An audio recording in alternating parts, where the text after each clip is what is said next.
I think it's important to improvise with kids in a free context from the beginning, because in some ways free improvisation itself is the earliest form of making music. It's in some ways the most natural, the most intrinsic, the most innate way that we can make music.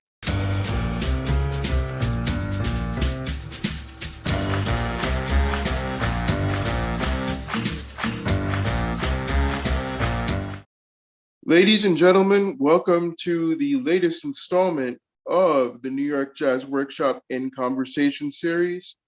I am your host, CJ Shearn, the content creator for the New York Jazz Workshop blog.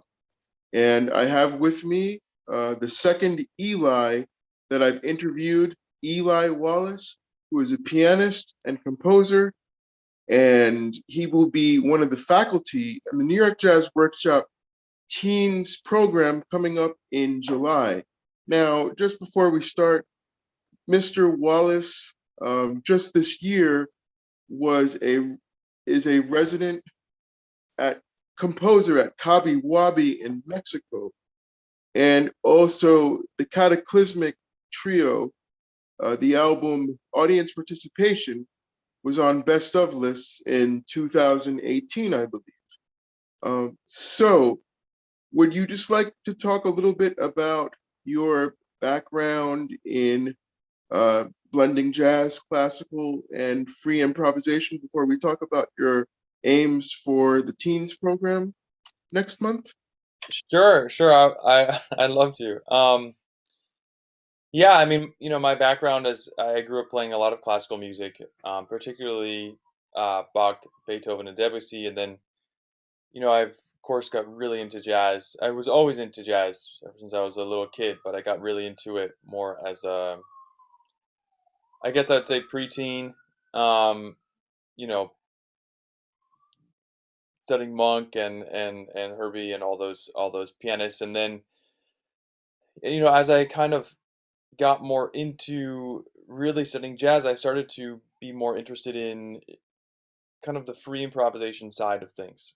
And, one thing led to another, really through composition is what led me to free improvisation and Mm-hmm. the discovery of that through composers like Cecil Taylor and Anthony Braxton.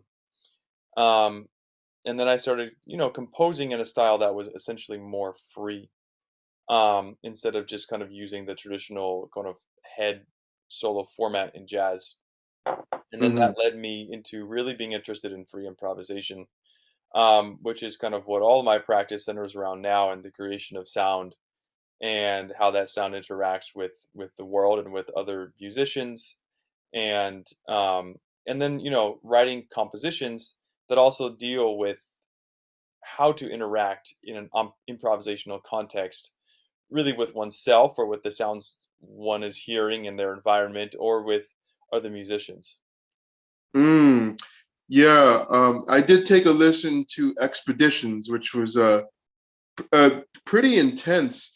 Um, I like how on your webpage it draws a comparison between you and the late Mr. Taylor and also Satoko Fujii.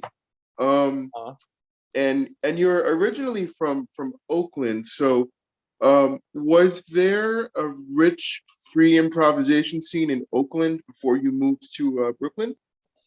yeah, there was, and there still is. That's an important thing to highlight. I mean, I think that there, and really it's the whole, we kind of view it as the whole Bay Area, and it's, you said Oakland, and I smiled because with the whole .com boom, actually no one, no none of my friends really live in Oakland anymore because nobody can afford it. So my most of my friends live in places like El Sobrante or Pinole or San Leandro or wherever they can find affordable housing now to actually live and still be able to create and play music. So, but the Oakland scene, the Bay Area scene is very much thriving. There's a huge community there that's, it's really been, well, the Bay Area jazz community has been a separate thing for a good part of the 20th century, Right. and it Hmm. has had its own identity. And I still think it does, especially with dealing with free jazz, and but also just more experimental improvisation and noise music and electronic music. There's a scene for that, for all those types of different subgenres of improvisation in the Bay Area, and um, there's a lot of communal support for everybody doing whatever discipline they're focusing on. Mm. Now, you mentioned something interesting. You mentioned Pino, California, which actually one of my best friends lived there. He's a Oh, bassist by the name of Chris Trinidad, and he's a phenomenal bassist. I just cool, finished drafting a review of his most recent album, which amazing. is Filipino folk music. He's from Vancouver originally, but he has Filipino roots, and Cool. he does everything from jazz to Latin stuff to liturgical music. So he's quite the the polyglot. And then I Sure. had a friend um, visit me last week. She's also from the Bay Area, and she's a fantastic trombonist and multi-instrumentalist and vocalist named Maddie Liu.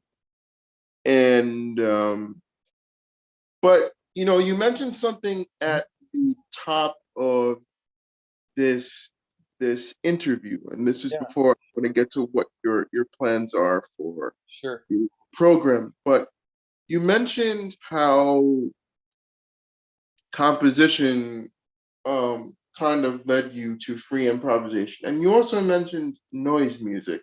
Hmm. So how do all of these streams of the avant-garde meld? Because there are some people, some critics, if you will, of jazz who say that that stuff isn't jazz music, and I disagree with them, quite heavily actually, because Sure. it's just part of the trio. I mean, you could make an argument Mhm. that a lot of free improvisation is connected to new music and things like that.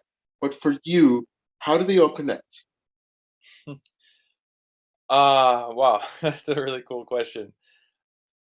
So I've actually been thinking about this a lot, and if someone doesn't want to call what I do now, especially my focus in the last 2 to 3 years has been creating sound using a variety of techniques, really using the entire piano, whether it's inside or outside or preparing, and a lot of that inspiration comes from early composers like John Cage or Christian Wolff were some of the earliest people to put things inside the piano.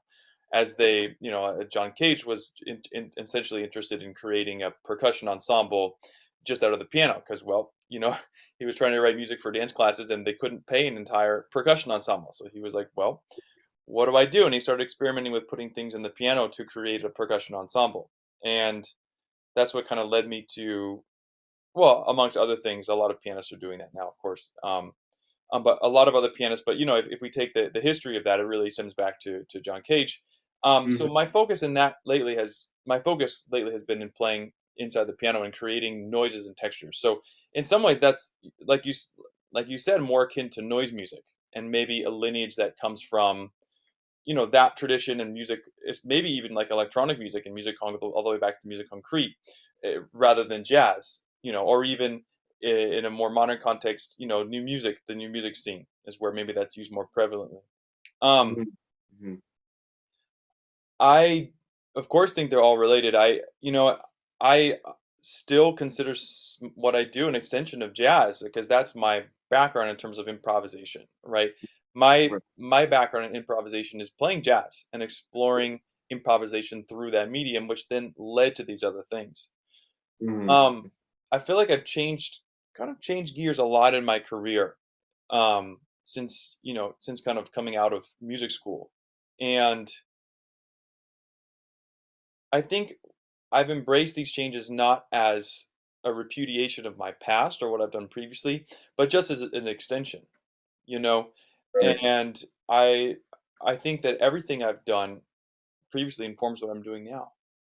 So the monk tunes I've learned informs how I maybe construct certain phrasings when I'm creating a sound inside the piano or Mhm. and I say this without, it could be interpreted as maybe a little bit cheesy, but I don't think so. I don't think you can let go of the history that's made you who you are in terms of yourself as a musician.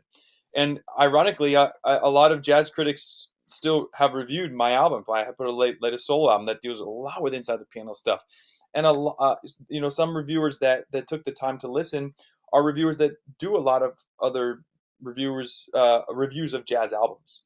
So Right. I think that that's really interesting that these reviewers that kind of knew me before as more of a jazz player, even within the free jazz context, perhaps, right? But knew me more as a jazz player are still interested in reviewing what I'm doing, even though it maybe has more of a noise or new music background in terms of um, where the influences come from, if that makes sense. Mhm. Yeah, yeah. And you mentioned both Monk and Anthony Braxton.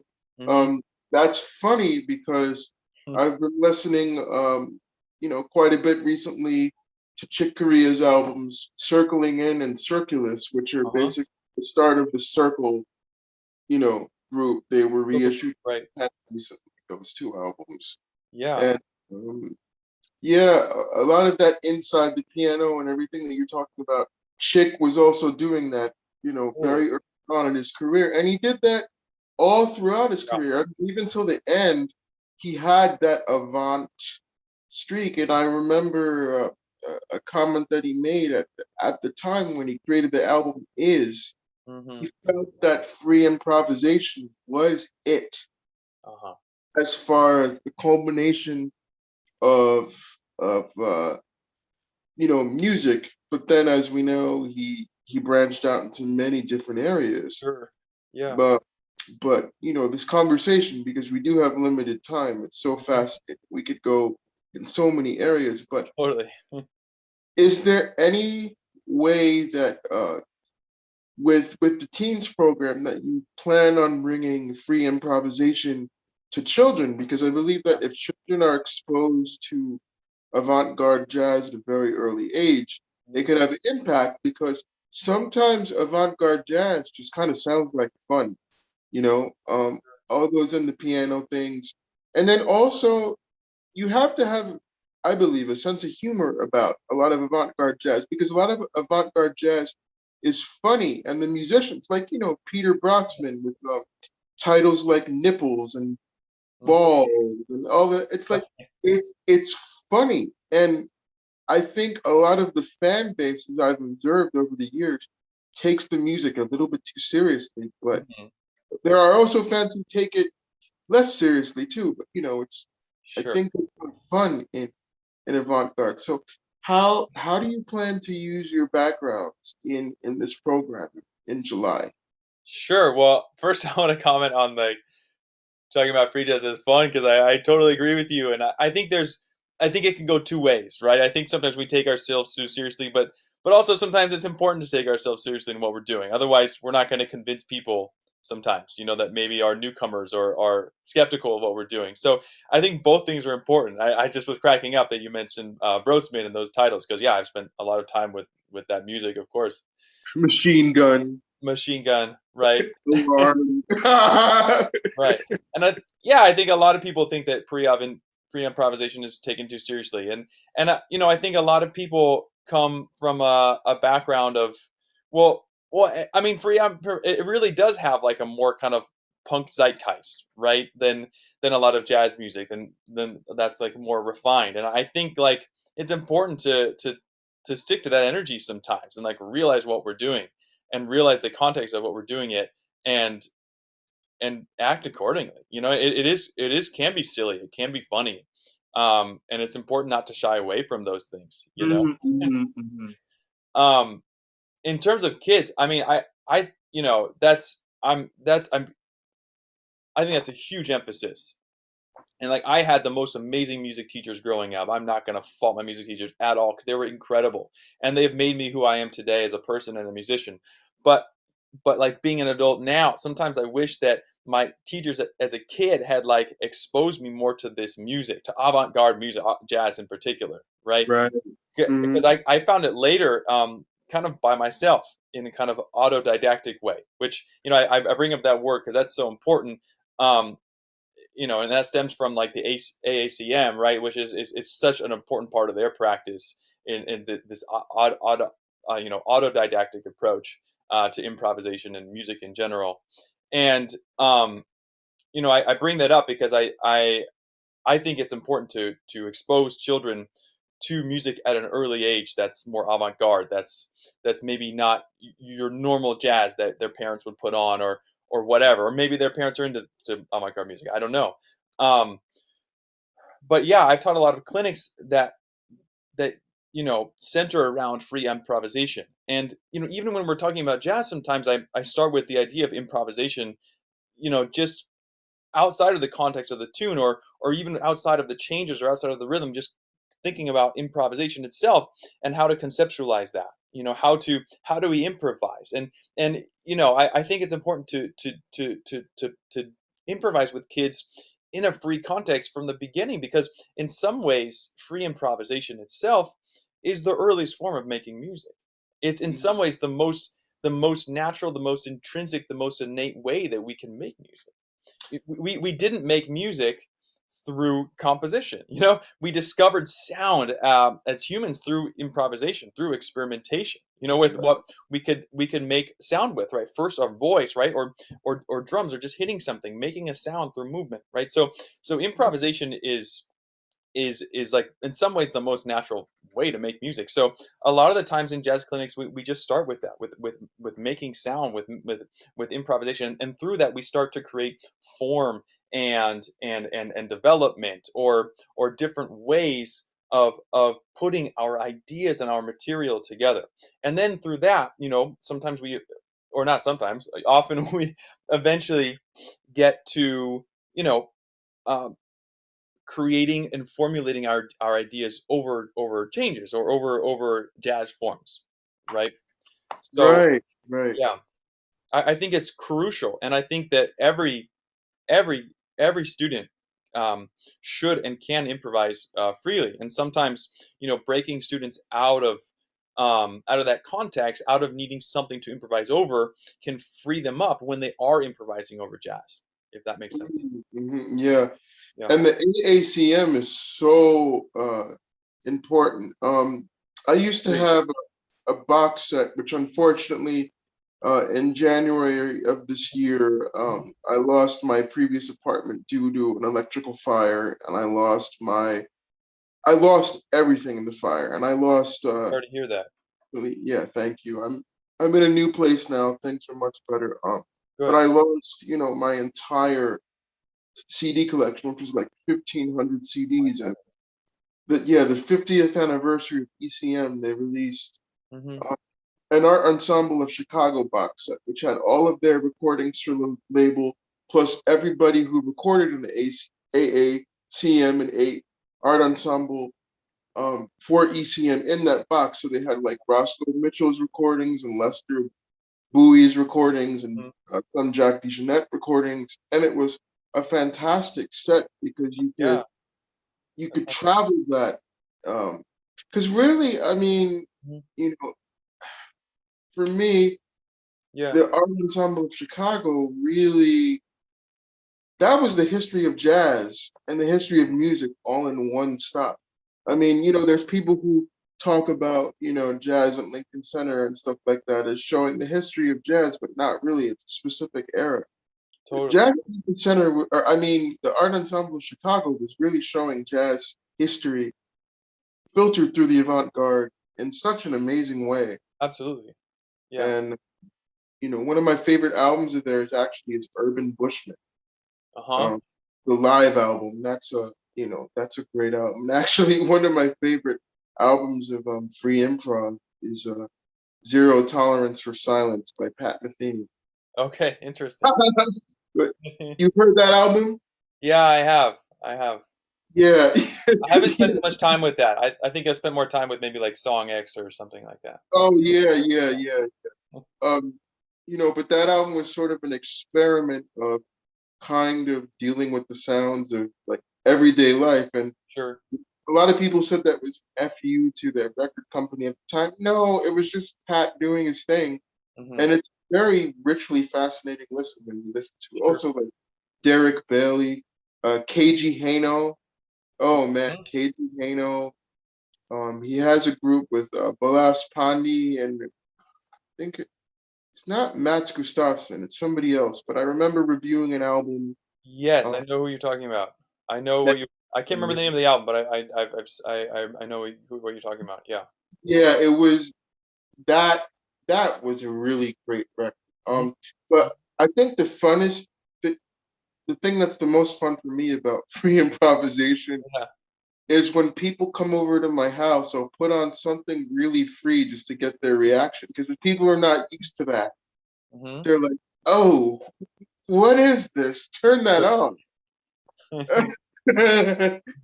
you know, but this has been a great conversation. So, where can people find you on the web and find your latest recordings? Sure. So all my latest recordings are on my website, and I actually have some really interesting ones that I've recorded this year that I just can't wait to put out next year, probably. But you can find all my recent stuff on my website, EliWallaceMusic.com. Okay. Yeah. I found some stuff on Amazon Music HD, but Okay. Yeah, I would go to my website because a lot of it is released on Bandcamp nowadays through I, just that's the really our most artist friendly way. And really the last few years I haven't put anything out on another platform just because it's really not artist friendly. And so right. most of my releases you can find on Bandcamp, but you can access them on my website. They're all direct links. So Okay. yeah. Terrific. Um, this has been a wonderful interview, Eli. Yeah, this is really fun. We could be talking for hours. We'll have to do this again once I get a account that's less limited. But Okay. this has been a fantastic interview, and for the New York Jazz Workshop, everybody, I am CJ Shearn. Peace, love, groove, and keep swinging, everybody. Thanks so much for having me. Thank you, Eli. We'll be in touch. Okay, excellent.